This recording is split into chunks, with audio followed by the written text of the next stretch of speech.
تو شان علی شیر خدا کو عطا کی گئی۔ پھر خیبر کا معرکہ آپ کے سامنے ہے، جہاں آقا کریم نے صحابہ کرام سے فرمایا تھا کل اسے جھنڈا عطا کروں گا جو اللہ اور اس کے رسول سے محبت کرتا ہے، اور اللہ اور اس کا رسول بھی اس سے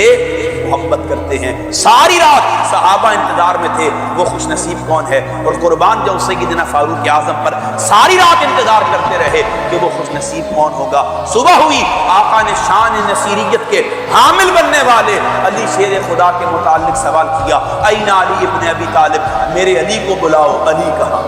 سامعین محتشم، کیوں؟ اللہ رب العزت نے علی کو اس امت کا ولی بنایا تھا، اور یہی وجہ تھی اللہ رب العزت نے قرآن کو پیمانہ ہدایت بنایا، ہدایت تقوی والوں کے لیے بنایا، اور تقوی کا امام علی شیر